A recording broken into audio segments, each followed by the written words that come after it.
She came from a land of red soil and endless sky.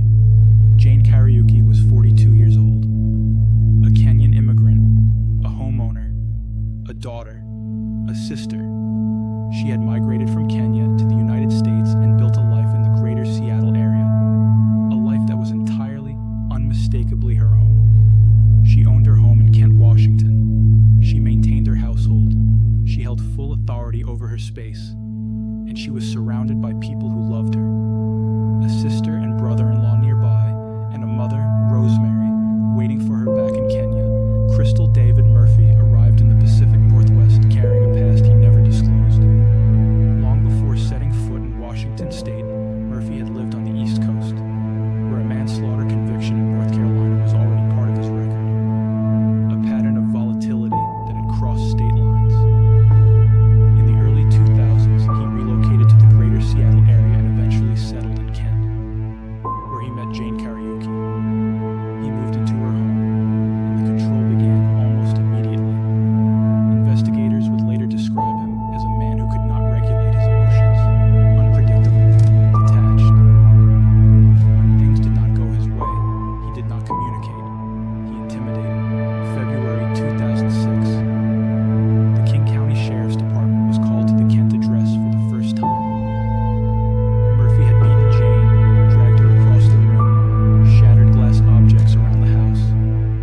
He grabbed kitchen knives. He threatened to kill her. And then, when the officers arrived, the rage simply vanished. He was calm, seated, completely detached, as if nothing had happened. It was a behavioral trait investigators would note again and again. The capacity to shift from uncontrollable violence to eerie stillness in an instant. He was arrested, sentenced to 60 days in jail. A strict no-contact order was issued. But in 2007, Jane petitioned the court to have that order lifted. She wanted him back. The court granted her request. Murphy returned to the house. And months later, he attacked her again. A second assault, a second arrest, a second conviction.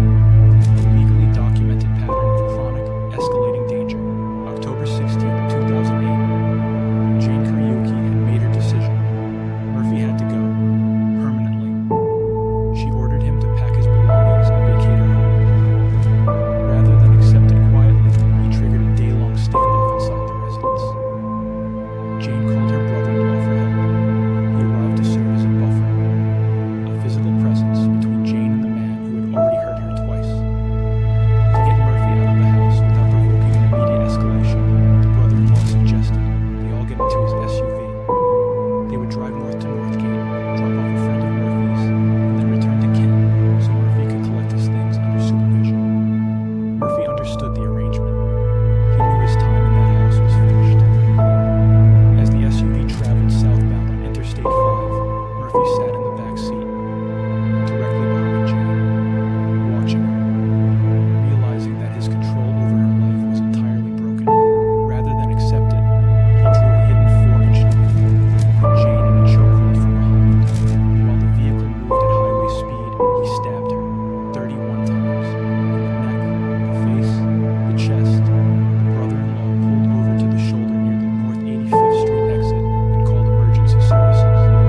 While he fought to save Jane's life, Murphy calmly stepped out of the back seat. He tossed the bloody knife onto the ground, walked to the concrete guardrail, sat down, and lit a cigarette. When Seattle police officers arrived moments later, he surrendered without a word. The same eerie, detached calm, the same expression, as if nothing had happened. Jane Kariuki was rushed to Harborview Medical Center. She did not survive. That evening, she was pronounced dead. Crystal David Murphy was charged with first-degree domestic violence murder.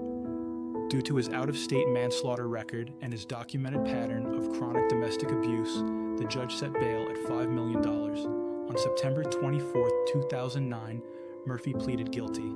The evidence was overwhelming. At the November sentencing hearing, Rosemary Kariuki, Jane's mother, had traveled from Kenya to face the man who had taken her daughter. She stood before him in that courtroom and asked why.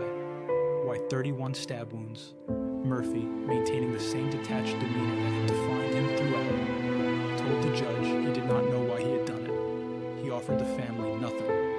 On November 20th, 2009, King County Superior Court Judge Palmer Robinson sentenced Crystal David Murphy to 31 years in prison.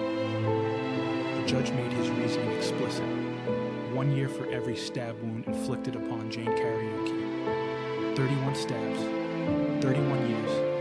Jane Kariuki was 42 years old. She had built her life with her own hands. She deserved to live it.